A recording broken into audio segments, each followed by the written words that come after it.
Well, I was drafted in 1944. I was should have gone on as soon as I got out of high school, but I broke my leg celebrating graduation, so I got a 5-month deferment.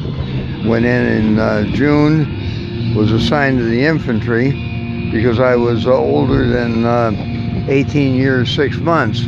If I'd have been a few weeks younger, I'd have gone into artillery training, because the artillery was a little longer, and there was a law which was loosely enforced. It was not enforced, it was loosely observed, that you didn't go overseas until you're 19 years old. So went through infantry training, and a week after I was 19, I was on a ship going over the Pacific.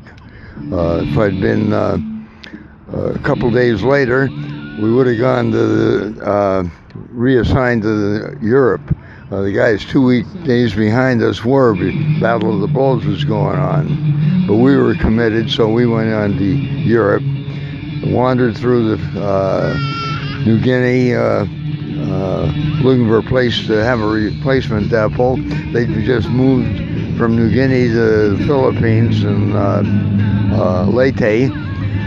So we finally disembarked at Tacloban and was assigned to the 41st Infantry Division, which was at that time on Mindoro.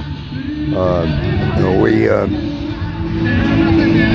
went by LST from Leyte to Mindoro, and there joined the 41st Division. So it happens, but the Army in its wisdom goes through alphabetically. Instead of being assigned to a rifle company, for which I'd been trained, went into an anti-tank company because my last name began with S. We started, they assigned us to mine platoon. Decided we were less dangerous, not knowing anything about either mines or anti-tank guns. But he reassigned us to anti-tank guns. We were less dangerous that way. So a couple of weeks after joining the company, we invaded Mindanao, landing in Zamboanga, and took Zamboanga. By that time, it really was not a fair fight. The Japanese had sent a lot of their troops from Mindanao to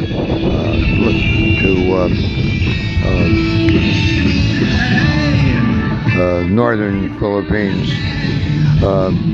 Anyway, after a while, we went over to the other southern peninsula, landing at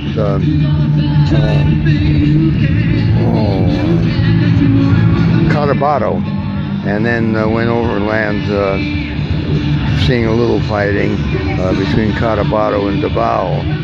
Then returned after that was neutralized. We went back to Zamboanga and were training the Japanese, the invasion of the Japanese mainland. We'd go out and practice with the anti-tank guns until August 1st to 6th was the dropping of the bomb in Hiroshima, and of course the rumors going around. And then a week later, the Japanese surrendered. So we continued training. At that time, we weren't training because our lives depended on it. We were just training to get rid of the anti-tank ammo, so we wouldn't have to load it on a ship to take to Japan. We had no use for it, but if we hadn't used it in training, we'd have had to use it. And then went into the Army of Occupation in Japan, and spent a couple of months there. At the end of the year, the 41st Infantry was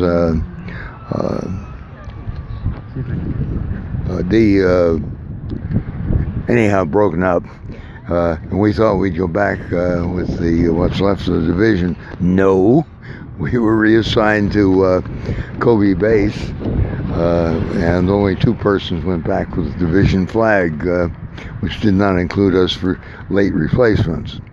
So spent 7 months in Kobe base. I was temporarily assigned to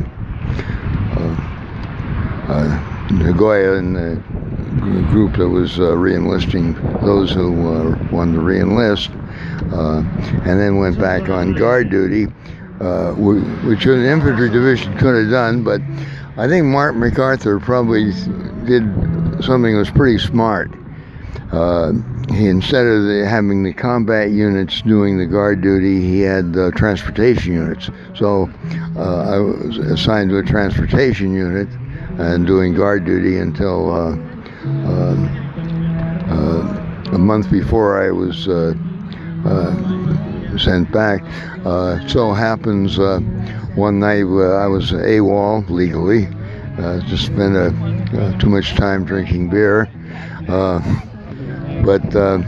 So they had a request that next morning for 2 men.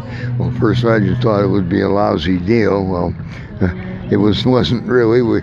I was reassigned to the medical corps, and since they didn't want to train me, knowing I was going to be leaving, I had very light duty for the last bit of it, and finally in August was sent back, and that takes care of it. Thanks for that.